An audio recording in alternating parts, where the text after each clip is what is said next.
वो सब नाश्ते की टेबल पर बैठे थे जब जासब आया था। आज वो काफी खुश लग रहा था। सबने नोटिस किया।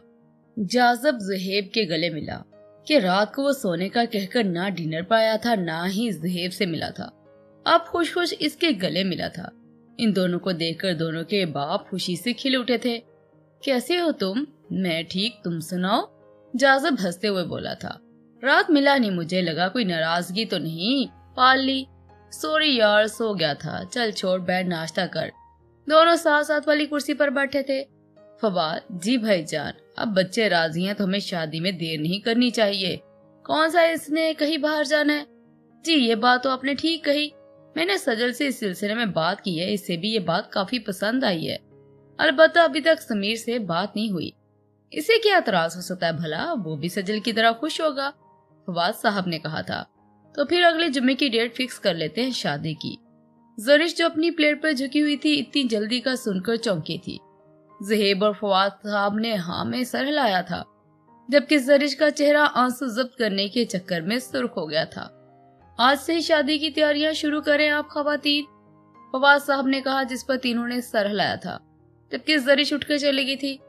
बाबा मैं ऑफिस जा रहा हूँ, वहां से अपने दोस्तों को मिलने जाऊंगा, फिर सजल की तरफ भी जाना है तो देर हो जाएगी। ज़ुहैब, सजल की तरफ जरिश और शीला को भी साथ ले जाना, दोनों अपनी बहन से मिल भी लेंगी। ओके मॉम, रुको मैं साथ चलता हूँ। फवाद साहब नैपकिन से हाथ साफ करते उठकर खड़े हुए। आप लोगों को शॉपिंग पर जाने की जिम्मेदारी जासब की है। जवाद साहब ने जासब को देखकर कहा था। ज़ुहैब, मुझे दुरानी इंडस्ट्री उतार दो। क्यों बाबा? क्योंकि ये मेरे दोस्त की है और ये मेरे दोस्त की। ज़ुहैब ने भी कहा। बाबा बुरहान मेरा दोस्त है, काफी अच्छा, बिजनेस मीटिंग में भी इससे दोस्ती हुई थी। मुजाहिद दुरानी मेरे कॉलेज का यार है बेटा जी, फवाद साहब ने जताया। चले फिर दोनों ही अपने अपने दोस्तों से मिल लेते हैं। ज़ुहैब मुस्कुराकर गोया हुआ। क्या ये कैसे हो सकता है? बॉस की गुराहट गूंजी थी। जी बॉस, हम सही कह रहे हैं, हमारा माल सब पुलिस के हाथ लग गया है। इस एसएसपी का तो मैं वो हशर करूंगा जैसे इसके माँ बाप का किया था। इनको खबर कैसे हुई? पता नहीं बॉस, वो आदमी बड़बड़ाया। शेर को फोन करो। मुसलसल बेल जा रही थी पर आगे से कोई भी ढीठ था, कोई कैसे पहली बार पर उठा लेता। 4 बार करने के बाद आखिरकार 5वीं बेल पर एहसान करने वाले अंदाज में फोन उठा लिया गया था। हेलो, बोल।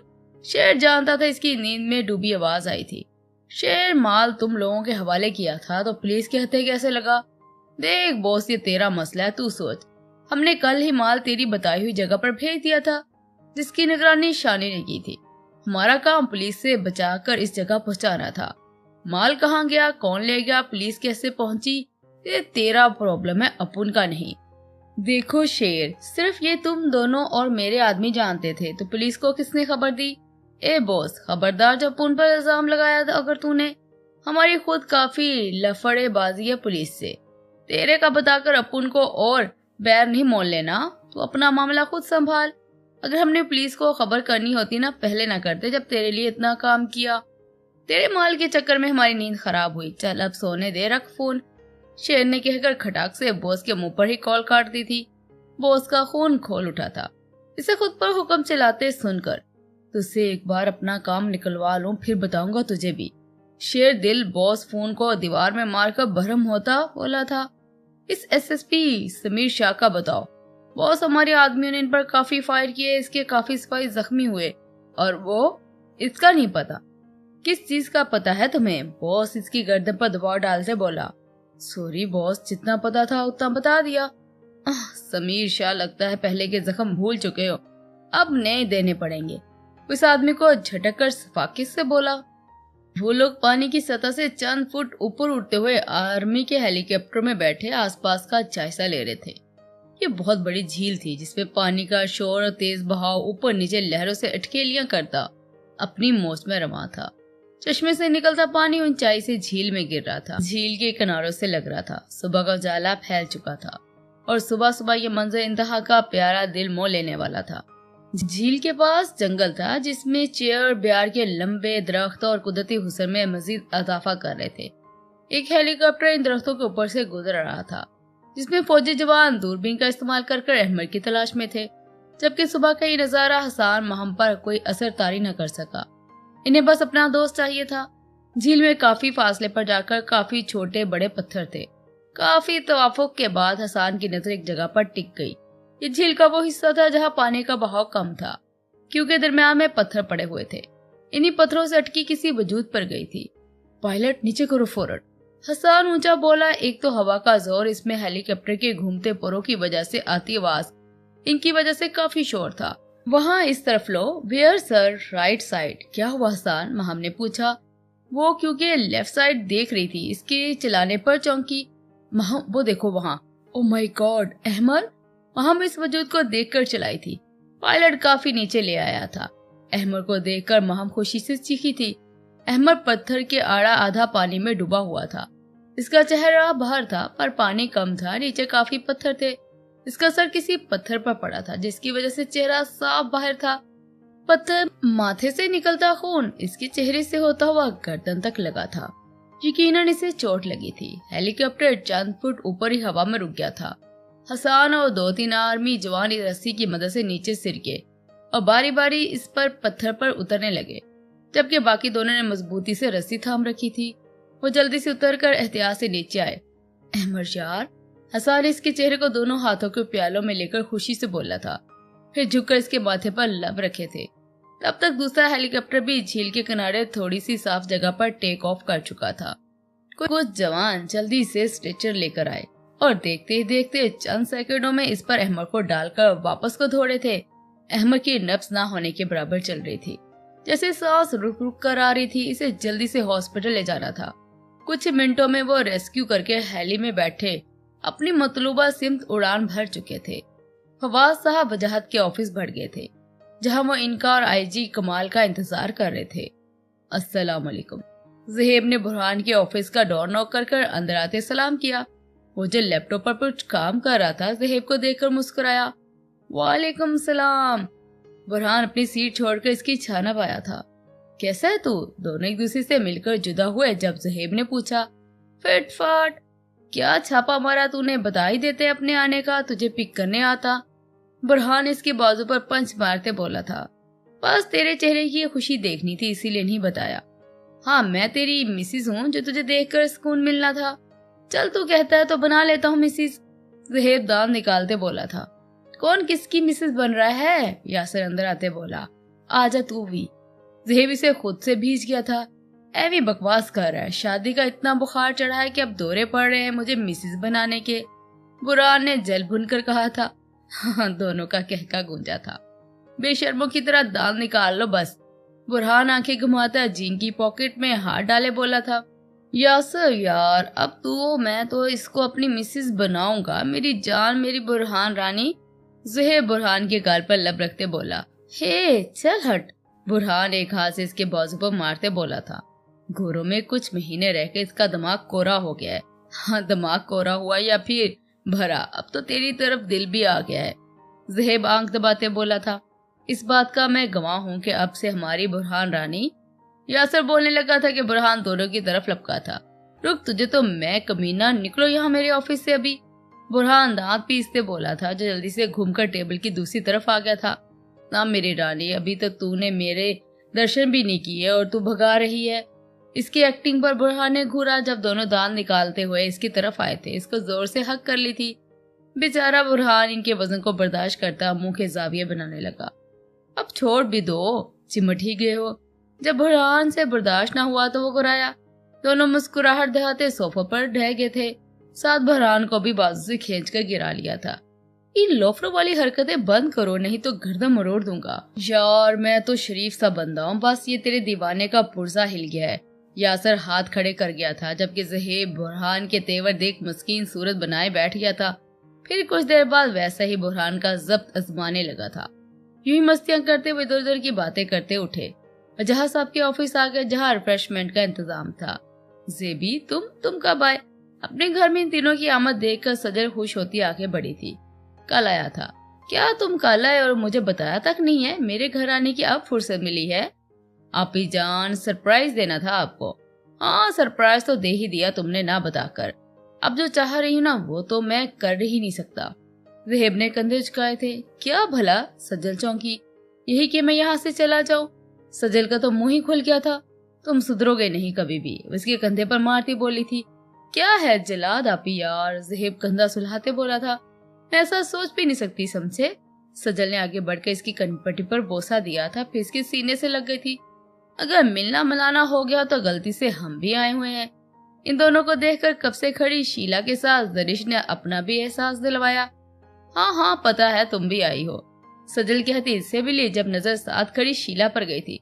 जहाँ जरिश हो और जलन ना हो, इम्पॉसिबल, ज़हेब ने कहा जबकि जरिश ने से घूरा था।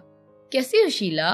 वेलकम। सजल मुस्कुरा कर इससे गले मिली थी। मैं ठीक, आप कैसी हैं? आओ बैठो। सजल इसको देखकर खुश हुई थी, जिसके घर पहली बार आई थी। वो तीनों लॉन्च में बैठे थे। माँ बाबा कैसे हैं? ठीक है आपी, बाबा ऑफिस और मामा ताई के साथ। ये स्ट्रोमी किधर है? तुम्हारी स्ट्रोमी ने अभी फुप्पो के साथ कमरे में भूचाल मचाया हुआ है, मतलब स्ट्रोमी स्ट्रोम लेकर आया है। हाँ वो कैसे? दोनों चौके खुद जाकर देख लो, सजल ने कहा जब दोनों बहन भाई वहाँ से उठकर सीढ़ियाँ चढ़ते सोमी के कमरे की तरफ बढ़े थे। और बताओ शीला, ताया जान की तबीयत कैसी है? ठीक है वो? शीला मुख्तसर सा बोलकर अपने फोन में लग गई थी। सजल इसको देखती उठी कि इनके खाने का इंतजाम करवाए। ये क्या हो रहा है भाई? ज़हेब अंदर आते बोला। ने पामू। सोमी रुई से भरे बालों के साथ बेड से उतरकर भागा और ज़हेब की गोद में चढ़कर गर्दन के गिद्ध हसार बांधा। कैसे है स्ट्रोमी? ये क्या बर्फानी भालू बने हुए हो? हम निफाई कर रहे थे। सोमी बात बदल गया। वाह, निफाई हो रही थी? एक बात बताओ जरा, ये नैब और निफाई क्या होती है? जरिश दोनों हाथ कमर पर टकाए बोली। नरिशान भाई माशाल्लाह, लोगों के भांजे भतीजे इस उम्र में दाल तेल लगाते हैं और मेरा नमूना नून की जान ही नहीं छोड़ता। चुप, सीधा नाम लो। नीप मामू। नरिश आन मारती। ओए छोटों के पैर, कब मारा मैंने तुम्हें? इशारा भी नहीं किया। ईमान बेड के करीब खड़ी तीनों को देखकर मुस्कुरा रही थी। नरिश आने नश। सोमी गुस्सा हुआ। थोमी जरिश ने भी हिसाब चुकता किया। जरिश बस करो, क्यों मेरे भतीजे को तंग करी हो? ना थोमी, आई एम शोमी, वो उंगली दिखाते बोला था। अरे बस मेरे बब्बर शेर, नीचे कर ये उंगली। ज़हेब इसके गाल चूमते बोला और इसके बालों में हाथ हिलाकर रुई झटकी। पहले नाम तो सही से ले लो, ये शोमी क्या होता है? थोमी होता है, कभी कभी धोमी भी होता है, जरिश ने किसी दादी की तरह बताया। इसके बाद पर ईमान और ज़हेब का कहका गूंजा था, जरिश का भी, जो कि बिल्कुल बच्ची बनी खड़ी थी, जबकि इनके हंसने पर सोमी का चेहरा लाल हो गया था। अरे बस, अगर अब तुमने मेरी शोमी को कुछ कहा तो फिर खैर नहीं, ईमान मसनूई रौब से बोलती इनकी तरफ आई थी। सोमी का चेहरा खिल उठा था अपनी फुप्पो को अपनी साइड देखकर। अस्सलाम वालेकुम भाई। बड़ी जल्दी सलाम नहीं कर लिया? ज़हेब ने मुस्कुराहट दबाते कहा। सॉरी भाई, आप सोमी से मिल रहे थे, फिर जरिश की बहस में नहीं मैं बोली। ज़हेब ने इसके सर पर हाथ रखा था। वालेकुम सलाम गुड़िया, आप कब आए? आज से 24 साल पहले आया था। इसकी बात पर ईमान खिलखिला उठी थी। जाने मन ये क्या हालत बनाई हुई है? जरिश इनके कमरे को देखकर बोली, जहाँ हर तरफ रुई ही रुई थी। वो ईमान के गले मिलती बोली थी, जबकि ज़हेब सोमी को उठाए सोफे पर बैठा छोटी छोटी बातें करने लगा था। हम सोमी के कमरे की सफाई कर रहे थे, फिर सोमी ने फरमाइश की तो बस स्नोफॉलिंग कर रहे थे। वाह, बड़ी अच्छी स्नोफॉलिंग करवाई। जरिश बेड पर रुई को उठाकर बोली, काफी सॉफ्ट है बर्फ, नरम गरम सी। आज पता चला कि बर्फ गर्म भी होती है और हम अपने कमरे में भी कर सकते हैं। जरिश ने ईमान पर रुई फेंकी और फिर चारों मिलकर एक दूसरे पर फेंकने लगे, जबकि ज़हेब सोमी को एक हाथ से उठाकर बेड पर पड़ी रुई में यूं घुमाया जैसे कोई गेंद घुमा रहा हो। इसकी हरकत पर चारों खिलकर हंस रहे थे। सोमी अब मुकम्मल रुई में ढका हुआ था, बस आंखें नजर आ रही थी। बस सब इस भालू के साथ तस्वीरें बना रहे थे। समीर पुलिस यूनिफॉर्म में थका सा अंदर बढ़ा, दर्द से इसकी आंखें लाल थी, बाल माथे पर बिखरे हुए थे। वो संजीदा सा बेहद हैंडसम लग रहा था। शीला अपने फोन में मगन थी कि अंदर आता देख आंखें चमकी थी। शीला को अपने घर देखकर हैरान हुआ। हाय, शीला अपनी जगह से उठकर इसकी तरफ बढ़ी थी। इसके करीब पहुंचकर पेंसिल हील को जान का मरोड़ा के लड़खड़ाकर गिरने लगी, जब समीर ने जल्दी से इसे थामा। समीर की बाहों का हसार पाकर शीला ने दोनों हाथ इसकी गर्दन में डाले। वो सजल को देख चुकी थी। सजल जो भी किचन से निकली थी, समीर और शीला को इतना करीब देखकर इसका दिल बंद होने लगा था। दोनों इंतहा के करीब खड़े थे। इसके सामने इसका शोहर किसी और को थामे खड़ा था। इसको तो अपने पैरों में खड़े होना ही मुहाल हो गया था। आंखों में आंसू जमा होने लगे थे। तुम ठीक हो? इसको वापस खड़ा करके दूर होते बोला। शीला ने सर हिलाया, जबकि इसकी आवाज सजल तक न पहुंच पाई थी। समीर की नजरें बेसाख्ता दरवाजे पर खड़ी सजल पर गई, जो भीगी आंखों से शिकवा भरी नजरों से देखकर वापस मुड़ गई थी। समीर शीला की एक अदा से कहते इसके कंधे पर हाथ रखा जो समीर ने झटक दिया था। Don't touch me. सजल के आंसू देखकर समीर को शीला पर गुस्सा आया। किसी क्या जरूरत थी उठकर इसके पास आने की। वह खूंखार घूरी इस पर डालकर सजल के पीछे गया। ज़हेब जो ऊपर खड़ा शीला का जानकर पांव टेढ़ा करना और शीला का सजल की तरफ जला देने वाली मुस्कुराहट से देखकर समीर के करीब होना सब देख चुका था। वो अपनी बहन की हालत देखकर कड़े तेवरों से नीचे आया। कौन हो तुम? और हाँ, खुद को कोई हुरपरी समझती हो जो आसमान से उतरी, लड़खड़ा कर बाहों में आ गिरी? आज जो हरकत की है ना, अगर कभी ऐसी दोबारा की ना या किसी की बाहों का हार बनी तो हाथ पांव तोड़ कर रख दूंगा। तुम्हारी वजह से मेरी बहन की आंखों में आंसू आए। शुक्र करो समीर भाई ने तुम्हें बख्श दिया, नहीं तो तुम्हें अपनी बीवी को हर्ट करने वाले को वो अंजाम करता ना, अगला तड़प उठता। मुझे तुम्हें लेकर ही नहीं आना चाहिए था। पहले दिन ही मैं तुम्हारे रंग देख चुका था। दिल तो कर रहा है अभी उठाकर फेंकाऊं। बकवास बंद करो तुम चीप इंसान। होते कौन हो मुझे बताने वाले? अपने काम से काम रखो। मेरा पांव फिसला था बस, और तुम्हारी बहन जेलसी में रोने लग गई। पहले देखती तो सही। और मैं क्या कर रही हूँ? किसी की बाहों का हार बन रही हूँ तो तुम इससे दूर हो। तुम्हारी पाबंद नहीं हूँ। मेरा बाप भाई मौजूद है ना मुझे पूछने के लिए। मैं तो तुम्हारी शक्ल देखना भी गवारा नहीं करती। कुछ जाके तुम जैसे कद्दू से डरूं। अगली मर्तबा शीला से उलझने का सोचना भी मत।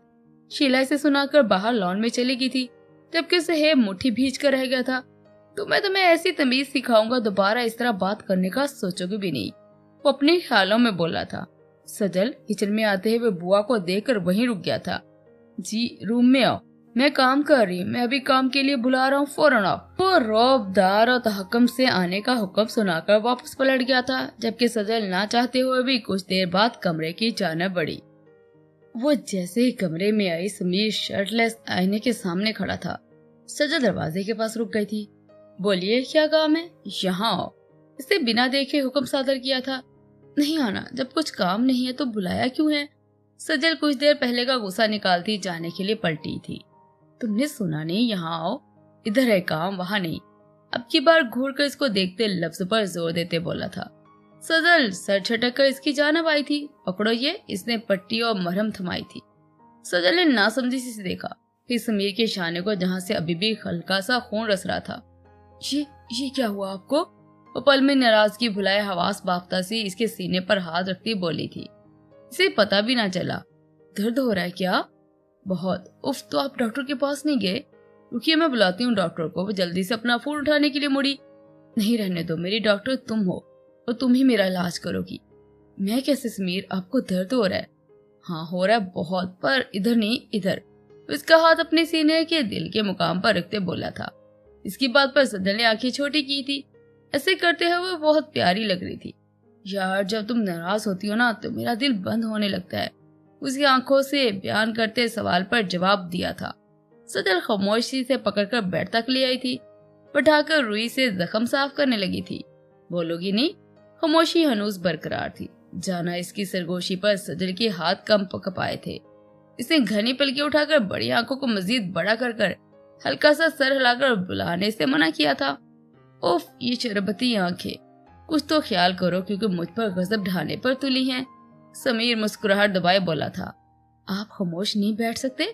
नहीं ठीक है, फिर मैं जा रही हूँ, कर ले खुद ही। उठने लगी। जालिम नहीं हो गई काफी? समीर ने खींचकर वापस बैठाया। बिल्कुल जैसे आप बन गए हैं। बताओ क्या जुल्म किया है मैंने तुम पर? बातों बातों के दौरान वो इसके शान पर पट्टी बांध चुकी थी। अपनी बीवी के होते किसी और यकदम इससे अपने लबों पर सख्त गिरफ्त महसूस हुई थी। इसके अल्फाज मुंह में रह गए थे, सांसें उलझने लगी थी। सजल ने दोनों हाथों से इसको धकेलना चाहा, पर समीर इसकी हाथ पुष्ट पर ले जाकर बांध दिए थे। दूसरा इसकी कमर में डालकर करीब खींचा था। सजल मुकम्मल इसकी गिरफ्त में इसके रहमो करम पर थी। क्या बीवी के होते हुए? हाँ। उसके लबों को जाद कर गोया हुआ, जबकि सजल को अभी तक अपने हिसार में रखा हुआ था। जबकि सजल तेज तेज सांस लेती इसे घूर रही थी। घूरो मत, और प्यार आता है, वो बहके लहजे में बोला था। सजल सटपटाई थी। छोड़ो मुझे। किसके लिए? ज़हेब जरिश आए हुए हैं इसीलिए। सजल जन भुन कर बोली थी। ओ साले साहब आए हुए हैं। अच्छा बताओ मुझे क्या कह रही थी अपनी बीवी के होते हुए? सजल इसको मजीद पास खिसकाते हुए देख कर दूर हुई थी। बताओ। इसको दूर होते देख वो मजीद पास हुआ था। हाँ तो सही कहा मैंने। सजल बाल कान के पीछे अड़ीसती बोली थी। पूरा बोलो, फिर बताता हूँ सही कहा या गलत। वही वही लट कान से निकालकर फूंक मारते बोला था। सजल की आंखें पल भर में नम हुई थी। मैं बताऊं, आपको अंदाजा नहीं है क्या? समीर ने तंग करने का इरादा तर्क कर इसकी आंखों पर बोसा दिया था। शाह की रूह, वो आपकी कजन साहबा गिरने लगी थी। अगर इसको ना पकड़ता तो अब तक पैर तड़वा कर हमारे घर पड़ी होती। तुम इसकी खिदमत मदारत कर रही होती, मेरे अच्छे मूड का बैंड बजाती, इसीलिए इसको गिरने से बचाया बस। सजल खामोशी से सर हिला गई थी। नाराजगी खत्म?